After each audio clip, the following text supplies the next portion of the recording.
from being a CA to a yoga teacher. That's how you started. Yes. What changed inside that you had to take that jump? So, Jitu, yoga has always been a part of my life. The actual change came in when I became a mother. I wanted it to be something that a child can also understand and use in their daily life.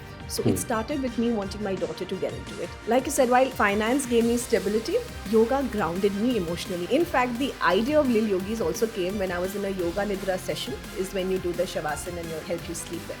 And that's when the idea came to me. I'd gone for a yoga retreat in Lonavala. And just after that session, I said, I have to introduce this and I want to start it for kids.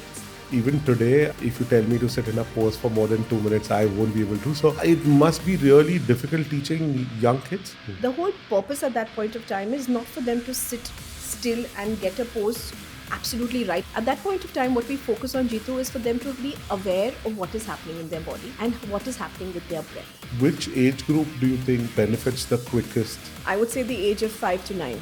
They benefit the quickest. The quickest. Can you They elaborate? understand if, schools and parents, as much as they invest in academics, if you invest in mental and emotional health of kids, you are actually helping them become healthy and happy individuals. Where do you see role of people like you in the future? There's going to be a huge need of coaches that can help you with your mental health. With, like you mentioned, all the progress that we're doing on a technology point of view. So I'm very clear that yoga doesn't end on the mat. It is just one part that we teach you. The actual practice happens when you're off the mat, whether it's for an adult or for a child. Hello and welcome to yet another episode of Education Matters by JK. In our today's episode, I have a friend from Bandra. She's a neighbor. We work together. She's a mompreneur, a chartered accountant who gave up her very successful career, practiced for a few years, worked in the top companies, and quit all that to start a passion project. So she embodies the sentence, or she embodies the spirit of passion meets purpose. Let's welcome Miss Sabrina Merchant, the founder of Li'l Yogis. Let's understand her journey and let's talk to her to understand how she empowers the entire education ecosystem. Welcome, Sabrina, to the show. Thank you so much, Jitendra. It's a pleasure being here. So let's start with that first important question. From being a CA to a yoga teacher, right? That's how you started. Yes. So what changed inside that you had to take that jump? Right. So, Jitu, yoga has always been a part of my life. The actual change came in when I became a mother.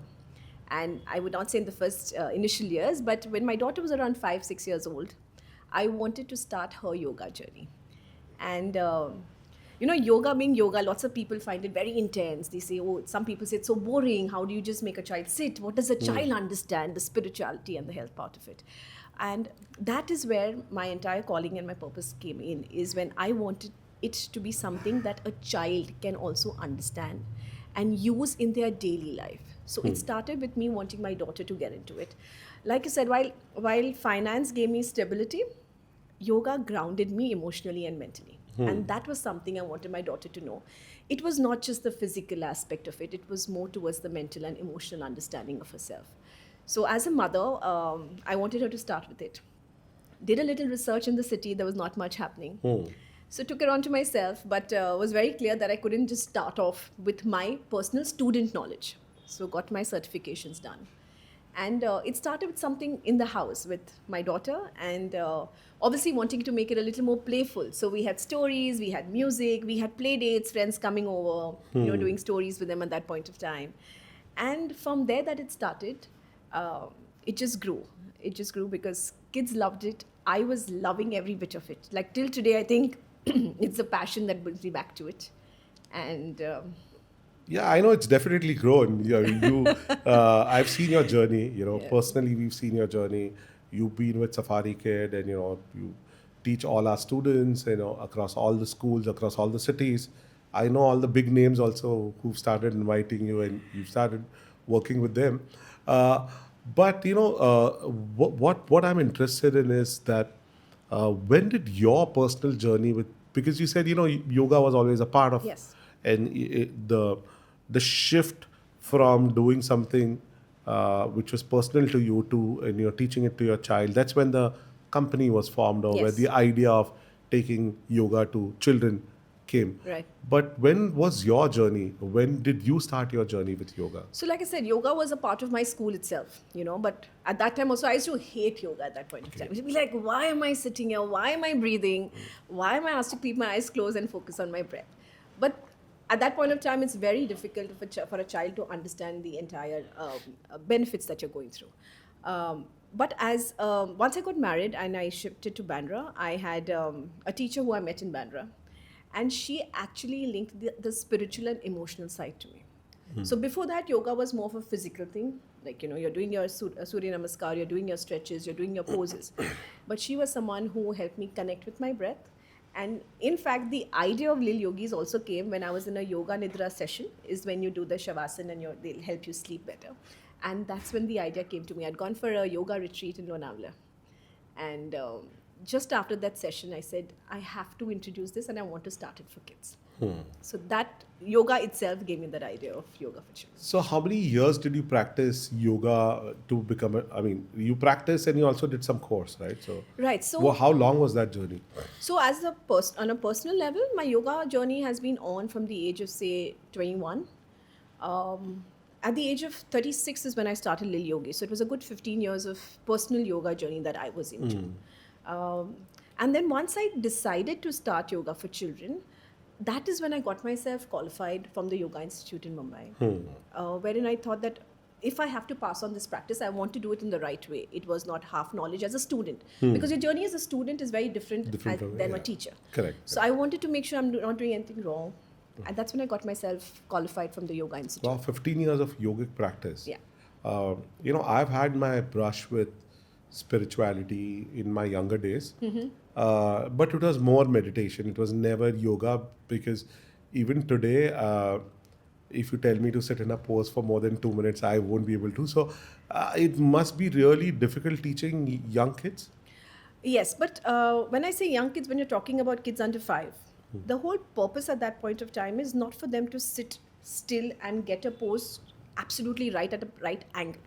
At that point of time, what we focus on, Jitu, is for them to be aware of what is happening in their body and what is happening with their breath. So it's just about awareness without giving too much of importance. Oh, you can't touch your toes, or is your hand in the right angle? That comes much later. Under the age of 5, it is only and purely about how you introduce what their body is going through. Little emotional understanding.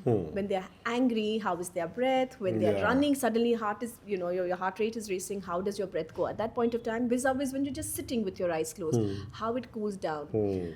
Even our class plans are made in such a way that a child can use this after they go home. So I'm very clear that yoga doesn't end on the mat. It is just one part that we teach you. The actual practice happens when you're off the mat, whether it's for an adult or for a child. Yeah. So this is very interesting. I know some parts of what you do with preschoolers. But yes. if you can just talk more about the sort of sessions that you have and the sort of response that you've been getting from the children. Right. So for the preschoolers, our sessions are relatively shorter. But as we move to, say, PYP, MYP and the higher grades, then obviously the sessions get longer. Younger kids, we have to give them entertainment today, because that's how the kids they are. So there's a lot of music, storytelling, games that we get into it, but everything is yoga centric. So even if we are using music, these are pure yoga forms that we are teaching them, and not just jumping around or doing some form of activity that they need to in terms of physical. Even in terms of breath work. So for example, if I'm speaking to them about the desert habitat. So we've just spoken to them about animals who are in the desert, lot of heat, don't know how to survive all the time, it's dry. And at the end of the class, we speak to them about the Sitkari breath, which actually helps you cool down your throat when you're really when you're very thirsty. So there's a direct link that a child sees that in the desert, these animals and plants have gone through such kind of harsh conditions. So then I have parents coming and telling me that, we had gone, there was some show they had gone for in Bandra itself, and we didn't have water. And the child actually started doing that breath, telling them, do this, you'll feel thanda in your throat, and that's how you quench your thirst. So that was the whole understanding that we need to bring yoga to their level. Make it more practical, which they can use absolutely at a day-to-day. And if you teach kids the right way, Jitu, they do take it from you. Yeah. It's about just you getting to their level and teaching it to them at that level. Correct. And these are foundation years. I think if at foundation years, if certain practices are taught in a very positive manner, then it becomes part of their Right. self, right? It is not something which is external. Absolutely. And then when you do it in a school environment, especially as like the way we do it as an extension to your classroom learning, we take exactly what the classroom is teaching you and incorporate yoga out there. So a child just sees it as a part of their entire lifestyle and their learning. It's not like a random Yeah. physical movement that you come, you do few poses and you're done with. Anything. So that extension also makes a lot of difference when it comes to children. So when you are with the preschoolers, it's not just about shavasana or vrukshasana or whatever. Yeah, the different poses, yeah. Different poses. It's not just about poses. Absolutely not. You, Yeah. you teach them some basic poses. We do. But it's also some movement, some stretching, So- some storytelling, Right. and that's how you've incorporated Right. So that. actually, the class plan we start with breath work because that's the grounding part of it. With all the stimulation that they have, with all that's happening in schools, they need that 5 minutes just to ground themselves. So it starts with basic one form of breath, wherein even if we tell them to sit down for 2 minutes in silence, well, it is challenging, but they understand because suddenly the vibe of that entire class is quiet and calm.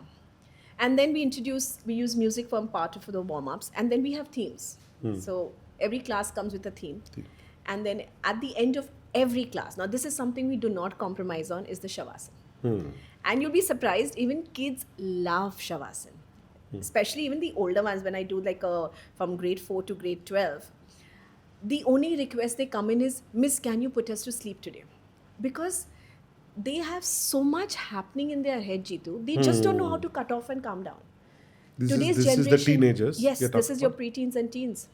They just do not know how to calm themselves down, to cut themselves They don't off. know how to switch off.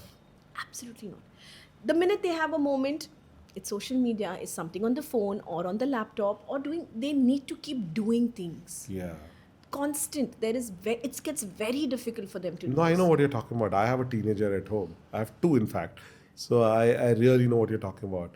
And holidays becomes really difficult because they are not sleeping till 4 and 5. They're constantly, because they don't have to get up in the morning, right? True. There's no school. True. So their habits go for a toss, And I think good advice. I'm going to... No, but that's something which, that's something in me, my family at least, we follow that little part of it that, phones are off after a point of time. So after 9 p.m., all our phones are off. You will really not be able to get in touch with us. And How old is your daughter now? she turns 13 next month. Yeah. Because you have a teenager. Yeah, almost there, yes. So I know it's coming in. Yeah. I'm seeing a little glimpse of what's coming up. My 14-year-old was a sweetheart till last year. Right? He just changed. Yeah, it's 1 a year switch that goes on. no? he's just a completely different person. I'm not saying he's a difficult child, but a lot of things do change, and a lot of things that we expect them to do doesn't happen, Doesn't right? happen, right. So, but I think yoga. He's never done yoga. My daughter's done yoga, and I see that he may have done it in school, but he's never taken it any seriously. But I see my daughter used to practice a lot. Right? Okay. She used to come home and she used to talk about yoga and different poses and all that, and I see that she's more calmer, and she uh, she can control her emotions much better. Yes, it's all about emotional regulations. It's about understanding yourself. It's about self-awareness at the end of the day. Yeah. Keeping aside the physical benefits of the stretches and stuff, which obviously, like, we are in parts of school in which who are the best in sports. So physically, they have got the best of coaches. They're doing Correct. what they need. But when we are brought in, we are very clearly told we want you to work on their mental health. Because today kids are so scared of it to fail, to lose. That itself is so much of pressure, self-built pressure. You see lots Yeah. of kids today. Obviously, there's a lot coming from social media with the environment that we are only, as a society, we're giving it to them. But for them to cope up with this in the head is where they need that mental space or that emotional regulation, that when you're on the ground or just the night before the match, how do you calm yourself down? And now the good part is, Jitu, we have famous personalities also talking about it. So today's generation, it's easier for me to tell them, like, a Virat Kohli also does this. Or Michael Phelps is also doing this. Correct. So then they feel, okay, there is something. So there is visualization we are helping them with. We are helping them with just calming down, getting into that zone of meditation. And initially they will all say, oh, it's boring. But when they do it, and then when they realize what they are benefiting from Benefiting. it, then they want to do it. But yes, that initial fight will always be there. That why do I Reluctance. need to? Yeah. Yeah. Why should I Hesitance. sleep? Yeah. They don't want to shut their eyes. They're like, oh, you're going to watch me? Yeah. So many a times I'm like, okay, I'm not looking at you, but just keep your eyes shut. So that takes a little while. You know, you spoke about a very important point,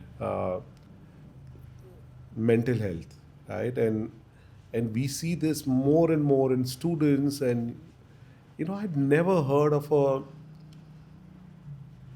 10-year-old. Few days back, I read an 11-year-old child committed Suicide, suicide. yes. A few days back, there was a 16-year-old kid blamed the school and you know the sort of trauma they put in, True. and he you know died by suicide. Now, my point is, one is, you know, I don't want to blame the school, or I don't want to blame the child for not being resilient enough. My point is, how did we become a society being such a resilient society, right? Right. A society which saw hundreds of years of you know invasions and foreign rule and this and that. I thought Indian society, as you know, is a very resilient society, because you know you see cultures across the world have changed. Yeah. They've We've morphed into survived a something. lot, yes. They've morphed into something else. But Indian culture, as such, has survived everything. You know, so as a as a country, we are very resilient. True. But in the last 15 to 20 years, Yeah. we see that resilience shaking up. And uh, I mean, it's easy to blame on social media. But do you see any other problems that you feel, hey, if we can correct this, then maybe So if you if we, ask me, I would say there's a huge shift that has also come in parenting. yeah, I think that itself also, while there are good things and bad things, everything comes with its pros and cons. But today, one is we as parents are trying to overcompensate many a times because we are not around with our child. So we are overdoing it for our child. Because of which, while we are wanting to protect them, our interest is just the best of interest for our child, right? But what we don't understand, when you're overdoing something for your child, when you're overly protecting them, the world around you is Yeah. not going to be the same for him, Correct, right? correct. And after a point, as parents, you need to give them wings. So when they get those wings and when they go into the real world, that is the time when they feel completely lost, because what you have pampered them for is not what you made them ready for the real world. correct.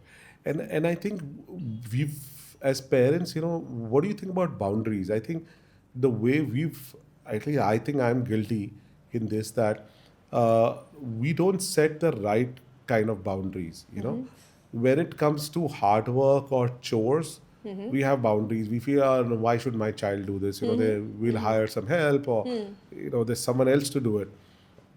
So we have boundaries as far as making their life comfortable is concerned. So, but boundaries whereby what they are allowed to do, they are not allowed, like social media, for instance, Yeah. or gadgets, Right. for instance, or I don't remember a time when holidays or not holidays, if we were not on the, like, if we were not sleeping by 10 o'clock, Right. everything was off, TV was gone, everything was gone, right? And I'm not 100 years old, so it's just a few decades True. back, Yes. right? Yes. And I don't see the same culture in my house. And you know, I've been brought up in a culture where there were strict rules about certain right, things, right. and that's why I said, you know, I'm guilty as much as all other parents. Do you see that loose boundaries, or you know, taking gentle parenting like Seriously. too seriously is also playing It a is. part? Yes, it is. More than anything, no, Jitu, what I also understand with boundaries, and especially when it comes to a parent-child relationship, no matter what I tell my child in terms of boundaries, or you shouldn't do something, it all starts with what I do. Correct. We as parents, I have lots of parents, oh, I want my child to do yoga. I want my child to meditate. But when I ask them, what do you do?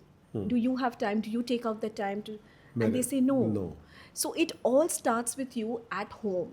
I don't think, while yes, school and society, we are a part of molding a personality there, but it all starts at home. And at home, if you as a parent, if you want your child to be off social media, say you have a time limit, you will have to have that for yourself first. because what they see is what they learn. It's not what you say and what you speak. Correct. So Yeah. that is purely up to you. So if you're going to say that you need to get in bed by 9:30, 10, you will also have to Yeah. have that lifestyle, because it's very easy to preach, right? Like you need to practice what you preach at the end of Correct. the day. So, Yeah, I sleep early, but my kids don't sleep early. yeah, I think when it reaches that age, I will have another version to Yeah. this. But yeah. So no, you're right. You're right that we need to practice what we preach, and sometimes we go to sleep early because we are tired. We've had a long day, and but we are not the same during weekends. True. And they do the same during their vacation. Otherwise, they also sleep on time. So connecting this to the practice that you follow, Right. does yoga, meditation, does that help in building this discipline? It does. It does. Because there are few things in terms of yoga, in terms of basic rules of yoga also. Like yoga says you need to do yoga in the same space, in the same environment, ideally at the same time. That's the ground rule, they say, because your mind is also more at ease in a known environment. If you keep changing spaces, you kind of get into, your mind is still, getting used to Yeah. that place. So these are basic things. So even in schools, when we do it as a part of school, a child knows that, okay, I'm going to start my day with this part of it. And that continues with them till a age wherein that they know Yeah. that habit is built. That is one habit build comes in. Second, in our classes, it's not just about, like I said, the breath work or the asana part of it. We talk to them about the niyamas. We talk to them about basic rules, about discipline, about how do you eat your food. So right at a preschool level, we talk to kids about, you want to watch TV, you watch TV, but when you're eating, you can't have any screen. So that is like a 10 minutes job, okay? You finish your food and you ask mama and daddy for permission and you watch your screen time. But while you're eating, your eyes have to be on your plate. So that is how, even basic, like how do you drink water? So if you go for a class, in Li'l Yogis, that's something I know, that every child will sit and drink water. It is all about teaching them this from the start as to Yeah. how this works in. Talking about pure discipline is, in your mind, everything starts with the mind, right, Chitu? So in the mind, if you know that if I am able to, if I want tomorrow to be perfect the way I plan it, it always starts the night before. Correct. So we also, while they are doing their relaxation and shavasana and the guided meditation, we talk to them about this.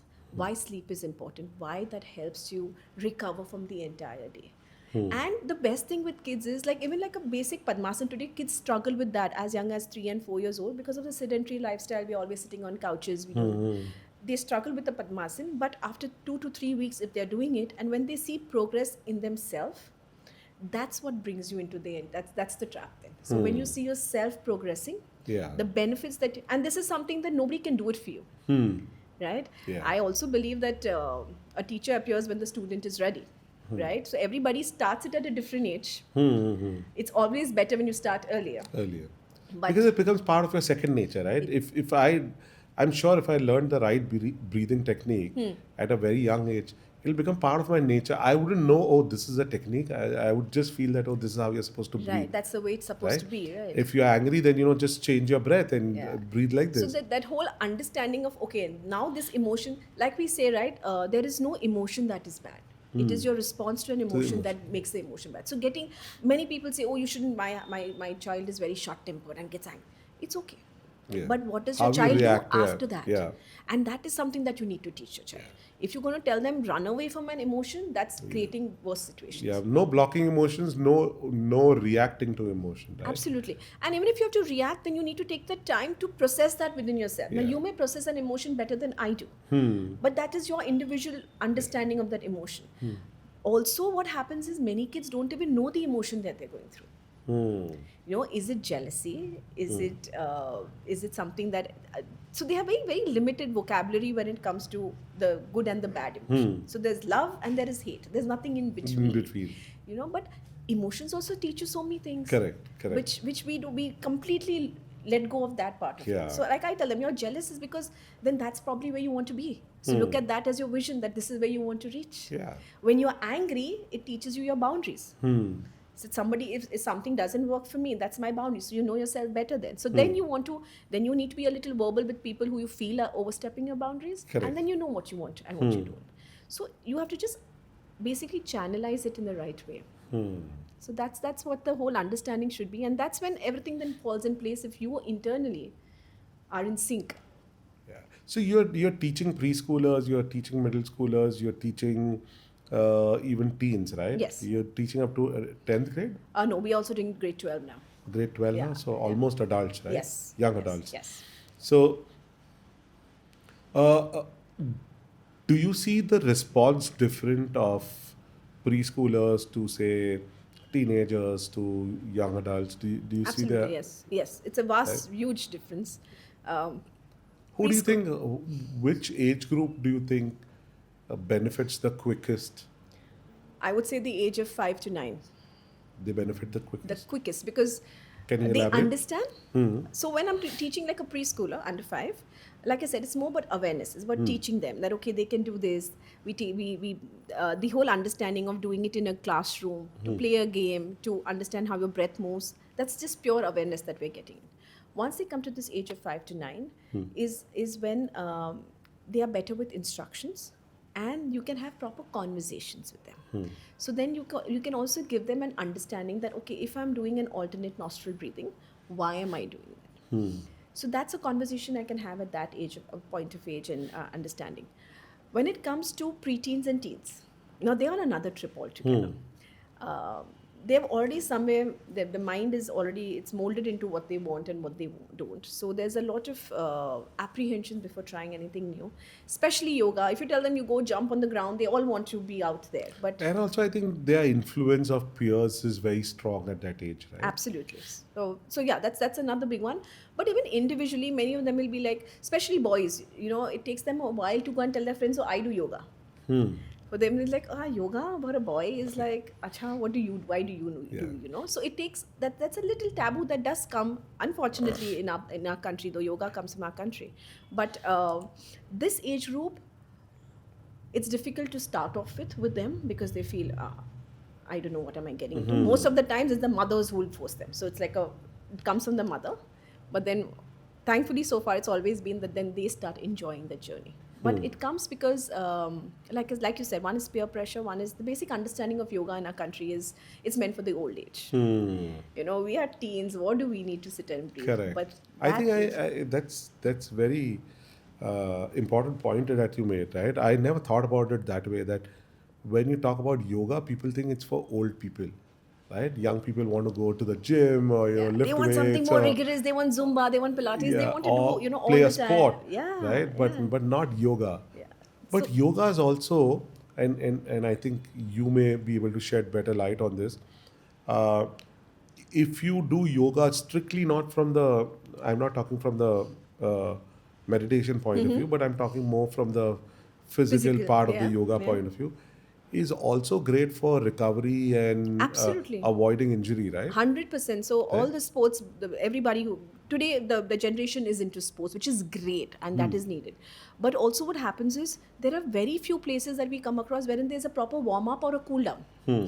A child goes there, they want to just run, they want to Yeah. play a match. The coaches are like, we don't have time, because they don't listen to us. They just want to Correct. play a match. That's the whole Correct. excitement there. But then there is, because of the lack of warm up and cool down, the injury levels have gone to a next level. Kids themselves then realize that okay, if I don't, and it honestly, it happened with my daughter. She's too much into sports. She plays a lot of basketball. She does athletic trainings and stuff. But the muscles get so tight after a point. So Yeah. there's a whole understanding of building and breaking. When you run, when you do those gym exercises, you're building your muscle. Correct. But that also leads to a lot of stiffness. So then when you stretch, you kind of break that down for that flexibility to come in. So that balance is needed. So that is why, especially sports-centric kids need a lot of yoga. One is from the physical aspect to avoid the injury and recover faster. And second, also, like I said, the generation is there's a lot of pressure, performance pressure. Correct. So to take that off and to actually enjoy the game, they don't know how to enjoy the game. It's always about winning. Winning. So that also, and that takes away the entire, the whole idea of playing a sport. So that part also really covers up very well when you do a yoga. So, okay, what you're saying makes a lot of sense, right? And I know because I've read few things about all the things that you spoke about, and I recently started taking care of myself physically, so that's how the knowledge is still new. Uh, Suppose if there is a teenager watching this, or parents watching this, uh, all of them can't join Little I Yogis, understand. right? Uh, so what is the tips that you would give them, that if they want to initiate, they want to start somewhere, that okay, I'm a sports person, I want to do some yoga, I want to do some stretching. Do you think there's enough material on YouTube, There's a or lot happening. yeah? There is a lot happening. Uh, And is that the right way for somebody to learn? See, it also depends upon one is if you have any individual things that you want to work on. Like some person has or a child has an injury in the ankle. Then there are specific moves that you need to constantly work on to avoid that ankle injury. Okay, so if you're working on a particular injury or you're working on recovering a particular body part, then you need a proper a Guidance. guidance there. And you Then need a a coach generic, to do yeah, it. you should ideally Yeah, have a coach to yeah. do it. Second, what happens is even if you do these basic stretches, no, Jitu, like most of us know the forward folds, the stretching of the back, the cobra pose, and all that itself makes you really open up the body and has a lot of benefit. So I am not saying you need to do a headstand and a handstand to do all of this. Those basic stretches that you do before and after, which most coaches also, as in a football coach or a basketball coach, will know in terms of the warm. Those stretches, if done diligently before and after, that is good enough for you all to avoid that part of the injury and recovery. Yeah, I think it makes a lot of sense. And the sort of stretches that you talk about for younger children, stretching is much more easier, right? They're Correct? very flexible, their Right. body is very elastic, and as you hit your As you grow, you'll lose that yeah connect, yes. 30s and your 40s Right? and 50s will be another ball game. So not looking forward to that. But a simple thing like a squat, right? The The all the way down all Malasana, the way yes, yeah, down, yeah. the full Yeah. squat. It used to be easy once upon a time. Now it It it is is difficult. very difficult. And I read somewhere that full squat is the most relaxing position to sit.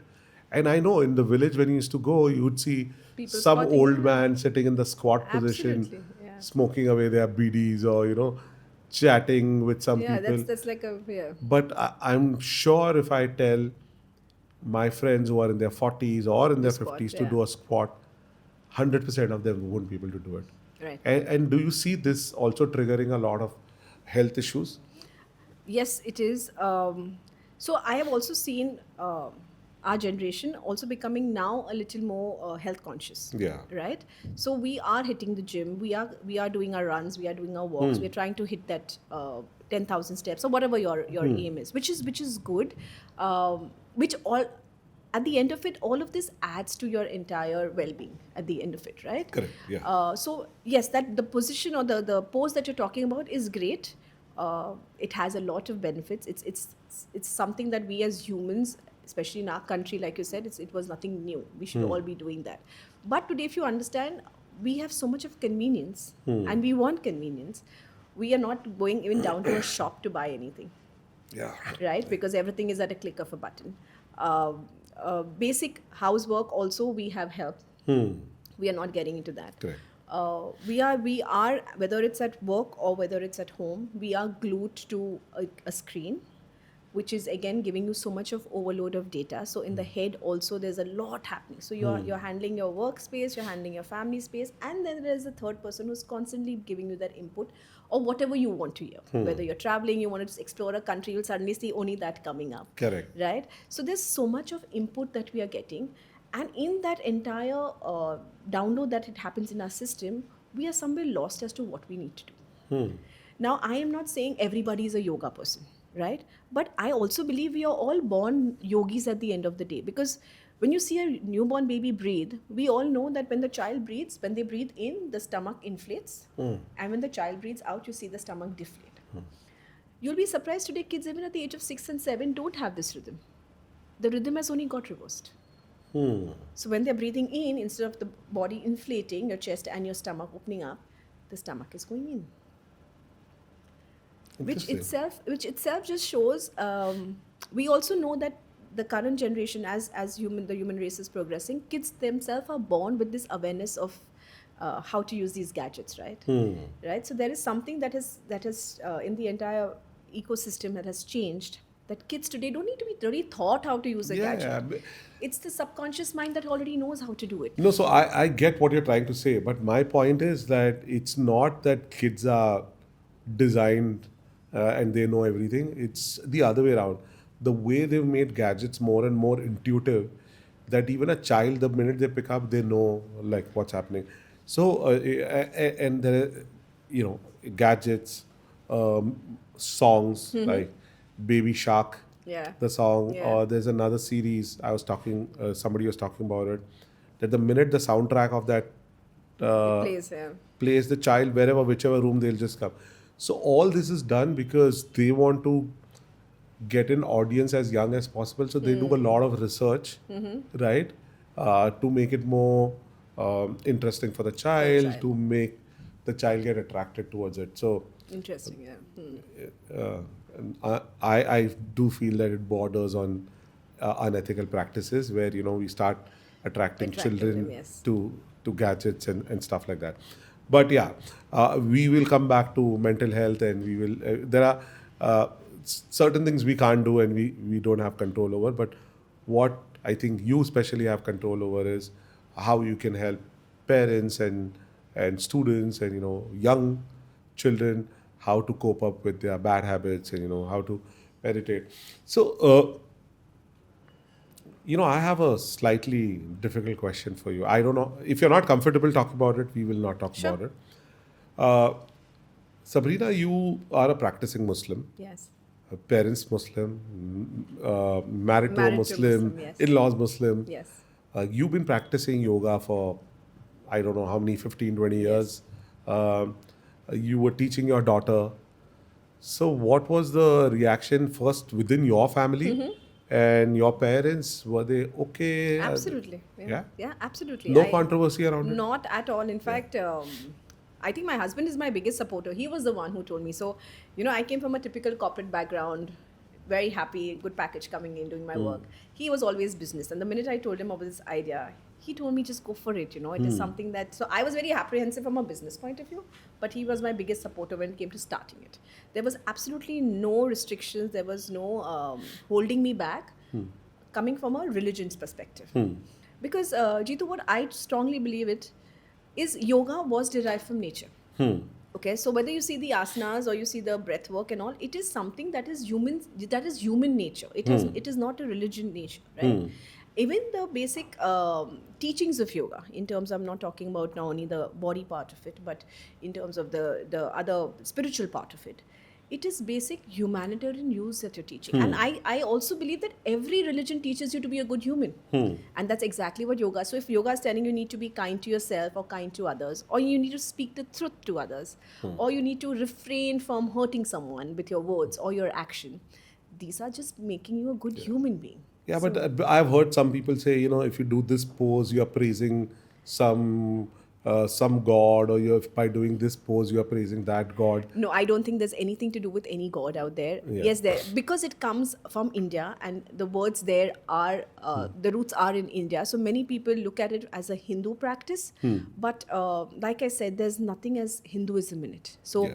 For a person who's practicing any religion, if you come and actually understand what the script and what the teachings of yoga, it has absolutely nothing to do with God. Yeah. It is about you as a person understanding yourself. It's a self journey. It has nothing to do with So the world. when you say it has nothing to do with Hinduism, you mean to say it has nothing to do with converting you into Absolutely becoming not, a Hindu, not at right? all. Yeah. So, that is why sometimes parents ask us that, do you chant in the class? Do you have these, Sanskrit slogans or chants that you use?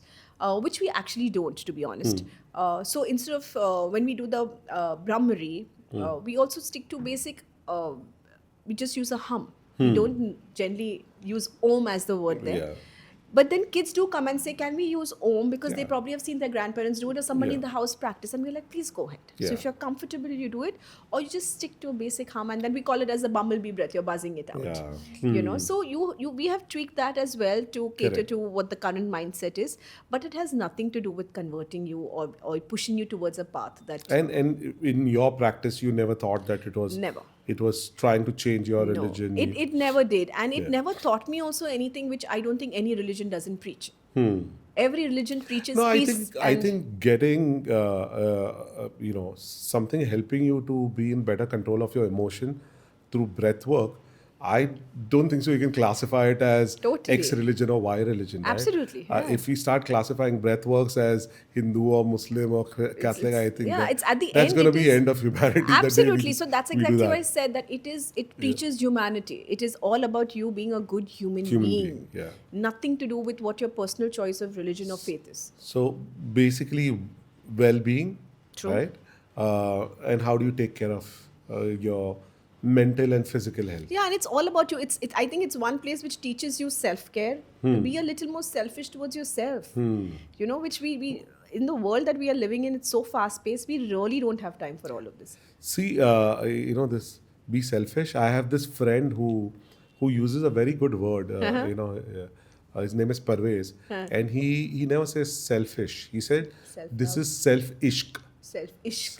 So he's saying that. So Yeah, the self-love, going to the gym, practicing well-being. He's like, it's not 2 hours I'm giving myself. I'm being selfish. It is self-ishq. Totally So true. I love the that. more you have selfish, the more healthy you will be. True, and that's how you're giving back to your family and your loved ones as well, right? I mean, we all, if you ask anybody, people who are on the other side of the fence now will always say, we want to be independent. We don't want to be dependent on others. But it all starts when you're out Yeah, there, right? So when you're correct, healthy, if you don't... Then you're not dependent. Yeah. Right? So then Correct. it all starts from that point of view. Yeah. And so you spoke about your family journey, but what about being you practice CA? I mean, you learned cracking Yeah. CA is not easy. I've had Right. many friends, multiple attempts. Finally, how young were you when you cracked CA? I qualified in 2007, which was 24 years old. Wow. Yeah. That's So that's actually, pretty quick. the only thing that my father told me the minute I told him I'm leaving my corporate and I'm leaving my CA journey, I'm teaching yoga for kids. So my father was like, "You're a chartered accountant. You know, Yeah. how do you leave being a chartered accountant and become, Yeah, while because it's great." it takes a lot of hard work to crack a CA Yes, exam it in does. India. And I had friends used to call me up and, you took away that 0.1% for someone, somebody else could Yeah, have done could that. have done it, yeah. And so I had lots of those things. But like I said, Jitu, it was all about following. It was just something that it was a huge shift within me when that one yoga retreat that I went for. And that idea was so strong in me. And it was never about, while I'm very grateful for the journey that I've had and where we are today across so many schools in the country, but it was never about making a business out of it. And you said you got this, I don't know, epiphany, is that right? When you were meditating? Yes, when I was in the yoga nidra session. So it was like when they put Shavasana? Shavasana, and then you really fall asleep. So you know the practice, I maybe if I'm wrong, we'll correct it on screen. But I think Nikola Tesla used to practice that. He Okay. used to sleep with a spoon in his hand. Uh-huh. Whenever he was trying to solve a problem. Okay. And he used to sleep with spoons in his hand. So the minute he used to fall asleep, the spoons used to fall. Okay. And he used to wake up, right? And that state of mind used to yes. give him the best ideas. And that's okay. something I think... Yeah, maybe that worked for me. And it was actually in that No, but entire... that's something that yoga can make you do Totally. without using the spoons yeah, and trying to... that's the whole idea. So when I went for that, Jitu, it was when Ikra was around 5 years old. So I told Adil, I'm going for a day retreat, morning to evening, I'm off there. And that was the deepest sleep I've had after being a mother, the whole journey of motherhood in the initial years. And it was not very long either. It was not like a 15-minute nap also. It was barely 5 to 7 minutes when you're just so much in the deep zone.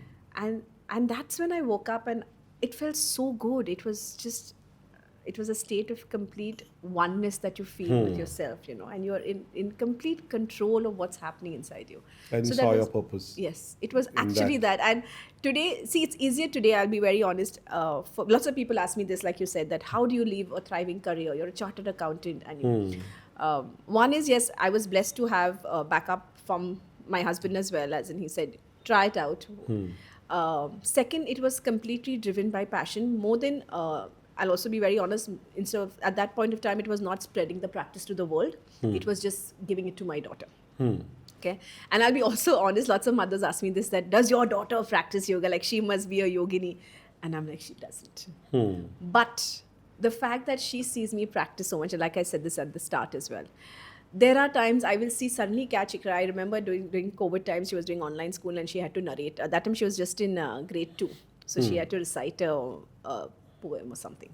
And suddenly I see her sitting down and doing this. So I asked her, what are you doing? I am doing the take 5 calm down breath, mama. 5 breaths I'm taking right now. So for me, that was my takeaway. She's using it practically, right? Absolutely. So it is not theory, right? When my child knows that when I'm going through something and I need this, and she used it, I want it's there. everything She's learnt it. So and that sits in your it's head. a matter of when she feels the calling to practice it, right? And that's something that also I tell parents, that yoga is something you cannot force onto someone. You know, a child will come. Till the time the child enjoys the journey, let the child be. Today your child is not in the mood. Yes, it's also very important for you to understand that how do you fight certain emotions, like when laziness takes over, you need to get yourself out of there, right? But you know, sometimes we also not in the mood, but we as adults have the liberty of saying, "Aaj mujhe nahi karna, main nahi karungi." But for a child, when you push them too much towards something, then it becomes something that they want to avoid. Correct. So yoga is something that you cannot enforce onto someone. Give them a few snippets here and there, let them understand, let them go through it, let them experience it, and based on their experience, they will come back. So let them decide that part of it, because this is, like I say, if you know, schools and parents, as much as they invest in academics, if you invest in mental and emotional health of kids, you are actually helping them become healthy and happy individuals. See, I think a lot of schools are adding yoga. Yes. Right? I know a lot of preschools. You know, we added this 13 years back. Correct. You know, and then you came on board some 7-8 years back. Yeah.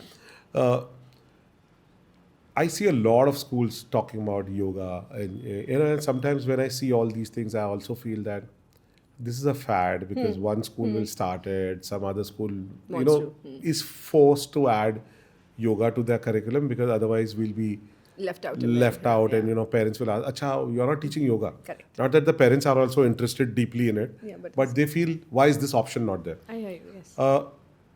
And I think same with the preschools and schools, right? One school will add it, then other schools will feel compelled. I think now government is also pushing in a Yes, little bit the that education policy is getting it, yeah. NEP also speaks about adding some sort of a yoga or Meditative practice, more yes. meditative practices. Have you had feedback from schools that this has improved mental health of our students? Yes. Yeah. Yes, we have had hardcore, I would not even say feedback, but we've had proper experiences and instances that have given us a complete understanding of how yoga has helped. So Jitu, I'm sure you'll also agree with this, is today's era, we see a lot of kids struggle with, say, ADHD or basic focus issues, very hyper, cannot sit in a place. One, when yoga is done in a school environment, no, Jitu, when you have, say, 50 kids doing it together, the whole vibe itself somewhere pulls that child also into the whole practice of breathwork. I'm not saying the child is doing 100% of the class. Correct. But if that same child who is going through counseling, who is going through some education issues in terms of special education that the child also needs. Some needs, yeah. Some needs. We've had videos, we've had parents come to us saying that there has been a shift. It cannot be a drastic shift in a span of, say, a month or two, but when that practice has lasted for 2 to 3 years, there has been drops in anxiety levels. Kids who have been on medication for anxiety as well, they have got off medicines, and these are known kids who we've practiced with. We are working as a system. So this is hardcore evidence that we are talking about, backed up with complete journey and documentation of how it has changed. Yes, but it is no magic, it is no quick fix. Yeah. No, see, meditation definitely, you can go, I mean, people can go online and how many top CEOs, innovators have all done these practice, Right. Some of them have come to India for They've learned months together yes. to learn these techniques, so that their focus becomes much more sharper. But we are not. I don't want to go there. I want to come back to education, and I want to talk about the sort of bullying happening in school, and sort of you see empathy disappearing. I don't know whether it's lack of empathy, or kids don't understand the boundaries between being funny or having fun, and mentally breaking somebody to such a level Yeah. that they have to kill themselves. uh, so you see all these things happening, Yes. and Yes. it's a pandemic. It's not like one or two cases that Yeah. we read on the newspaper, but it's happening It's rampant. Yes. It's it's all across. rampant, Yeah. right? And I definitely believe if more schools add yoga and meditation, we will see this come Right. down. So Do you have any such data from schools that you are working with, okay. or do you have even the teachers or principal coming to you and saying that, hey, this has helped? So I'll tell you, Jitu, without naming anything or too much of information, what happens, especially when you spoke about peer pressure, this whole the jokes that they come and body shaming. Like now, kids also know these terms very well. Okay, so one is yes, they feel there's also one part of it which becomes like an attention-seeking thing. And there's a one part of it which is actually what the child is going through emotions. Now, when you have like a guided meditation session, okay, after you come out of the session, your emotions surface at that level. They're really active. Your body has just gone into that zone deeply inward. So that has surfaced to a next level, and then you want to vent it out. So majority things, and there have been multiple instances that we've had of kids then coming and confessing to you or talking about their problems to you, comes after that session. Because at that time you're naive, you don't know what is happening, you want to process it, those emotions surface, your thoughts are towards it. So we have so many kids who've come and, like I said, either confessed about something wrong that they have done, or they have felt that something wrong was done to them. And they have come and confessed it, and then we can help you. Correct. That help starts when you're aware. Today, in any household, both parents are working. Yeah, if they're not aware, or even if the caregivers, Yeah, and teachers it's not not aware. that it's. I'm not saying it's our fault. We all understand that we need to work, and we all have our own purpose to follow. But kids lose that connect, and then they need somebody to go and vent it out to. When lots of things, obviously, as a friend, you will not want to go and tell your friend that I feel, somebody Correct. did this to Yeah. me. So there's a lot of taboo on that. When it comes to teachers, also, while school is a formal environment, you have so many subjects. You can't just randomly go and talk to like a bio teacher and say, this happened. So they need that little time in school, because a child does spend more than half the day in school when you're talking about a full school. They need that little time when they can connect to themselves just to process this part well. So even if they need help, then they have that understanding, okay, if I need help, there's somebody they can go and talk to. And there have been, I mean, there's so many. It's like, I'll tell you a very simple instance. One guy from one of the schools that we do it, he was from grade 10. And just after the session, he came and tells me, I want to tell you something. So I was like, yeah, sure. And he's like, last night, I do this very often, but last night I took my dad's car and I went driving, and I've banged it and I've parked it, but my dad doesn't know yet, because the car is where it was supposed to be, but he doesn't know this, but I do this very often. And I'm in hands and gloves with my watchman. My security knows I do it. My driver knows I do it. But now I don't know what to do, because I've gone and banged the car, but I do it very often. Now that was something when for a person to then come and confess, obviously me being there in that situation, I have to escalate it and tell it, which you have to do it very responsibly, because then you don't want the child to also go lose into a shell confidence and in you, yeah. But that, as simple as that, or another girl who came and spoke about a certain thing that happened in a house which kept disturbing her, and that same thing kept repeating for a couple of, and it was nothing, I mean, I'm not talking about any physical abuse or anything like that. It was just a very small, I mean, I don't know whether I should get into details here, but it was just a repeated pattern that she saw in the house, and how much that was affecting her, but she couldn't really go and tell her parents that it was affecting her. And then obviously she came and confessed to us. I mean, she told us about the whole incident, and that's how we got the parents. Because Jitu, it's very difficult for a parent also to accept that something wrong has happened in my house. Correct. That's a very big thing. कि मेरे घर में ऐसा हो ही नहीं सकता. Yeah. But then when it comes, and then for a child to go and tell them, obviously there is that little boundaries that a child also has to follow. And then when it comes as a system, and then when you work towards it, you see these kids then really bloom in a different environment. It's just about understanding. So they don't need fixing, you just need the environment to be made in the right Yeah. form, that they can Be do what they want to. comfortable Yeah. and yeah. And yeah, I think makes sense. And it brings me to another point that even as a parent, sometimes we also speak about. I'm just saying this because you give an example.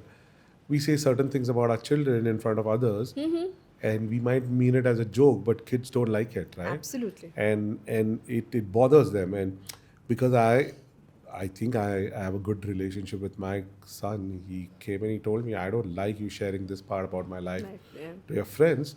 It just doesn't make me comfortable. And I realized that, oh, and we all have this elevated self image of self. And, we feel, oh, I'm the most sorted person. And that Yeah. day I realized that, I'm not as self aware as I think I am, because sometimes we do, as parents, go overboard and share stuff about our children, which we are not supposed to. And, it feels bad. No, and kids So, today are sensitive to something like yeah. that, and it's nothing wrong, right? So if it's like they're going and telling their friend what my father and mother spoke about, you don't want your child to go and give that information Correct, out. correct, So that correct, respect has to come yeah. naturally. I know it's just a small example that I Ah, thought of, that right, I thought, right. yeah, Makes sense. it totally makes sense. And so, no, I get this. I'm a big believer that yoga, meditation, as I told you, it was part of my life. I'm not practicing as much as I would like to. Not that I've stopped completely, but I don't practice it as much as I want to. And I've seen the difference. And I think uh, education, the so before I talk about this, I want to know. See, this podcast is about. It's called Education Matters, right? And why am I doing this podcast? Is I want to understand what is everybody's point of view about education, and we also discuss various things which the ecosystem, what is needed, what is not needed, what are the new things that are coming. Another guest before you was talking about AI. Somebody will come and talk about creativity. You came and you spoke about yoga. So I want to know, what is your point of view about education, and how do you look at education? Okay, so Or what is real education? What is, either you can talk about what is the purpose of education, or you can say what do you understand by education? So I have two very extreme opinions here. Again, I'll tell you from my own personal experience. Being a chartered accountant and a degree that is really known to be very tough and respected, and a professional degree. At that point of time, as a student, it was education was about cracking those exams and getting your certificate. Okay, at that point of. But today, when I look back, okay, did my that idea of getting that certificate go waste? No, it didn't. Yes, I am not practicing as a chartered accountant and practice in terms of my profession, but whatever knowledge I gained at that point of time, somewhere today, being an entrepreneur, it does help Does me. help. Correct. So education, if you ask me, doesn't have to be everything very formal. Okay, though like I said, there was a point wherein, when you're just done with school and everybody asks you, "Abhi karna kya hai?" And then you just go, and it happened. And I was in a college where most people were doing CA. I was in Mithi Bai, so everybody does CA, and Mithi Bai matlab, to wo ho gaya kind of a thing. I'll be very honest. But coming to your question, in terms of education is anything that you hear, see, or read, which you can use at any other point of time. It doesn't have to come as my grades. It doesn't have to come as any score that I'm looking at, if you ask me personally. So, like my daughter, there is absolutely no pressure that you have to have your A pluses in all.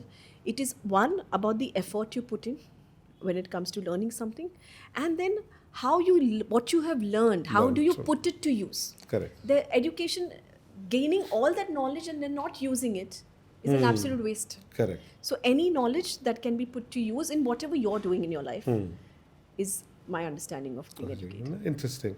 And so that was my other point, which I stopped in between and Sure. asked you this question.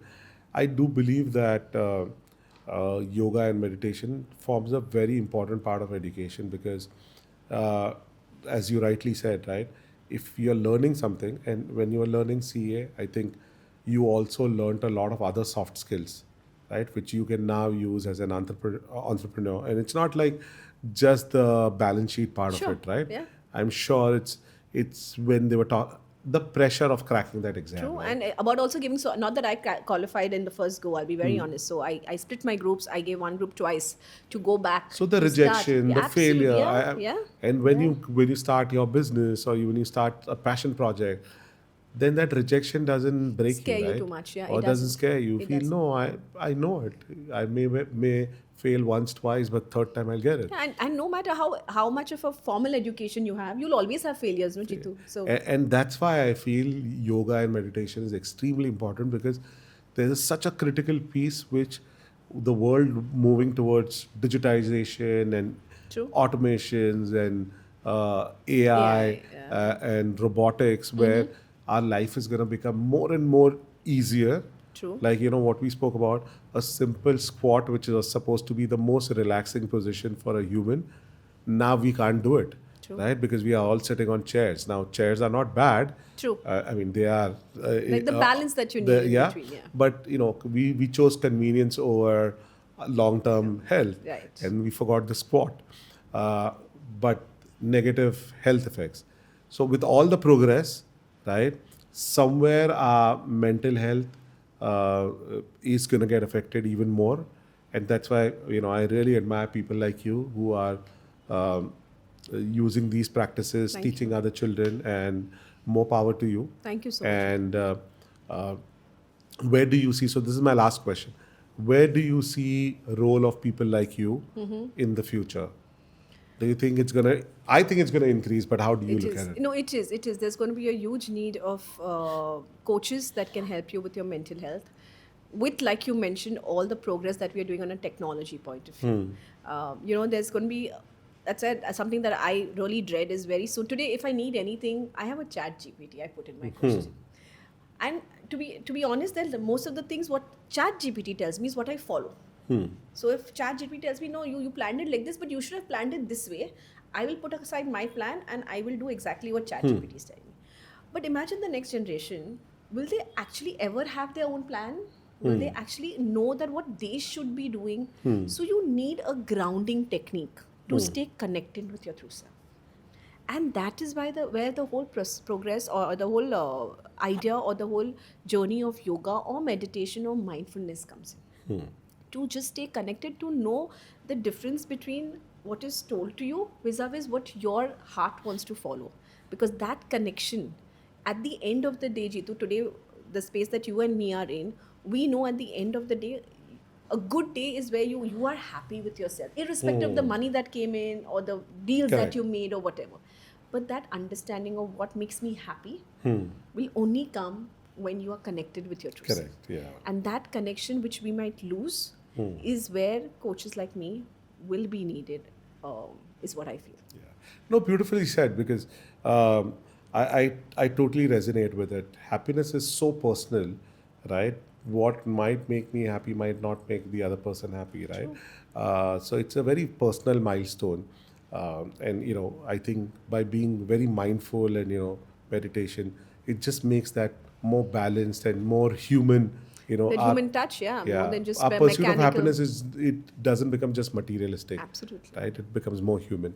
So I had a wonderful time talking to you. This is one of my favorite subjects, spirituality. Though we didn't dwell too much into spirituality, we were more into the well-being and the mental Yeah, aspect for it.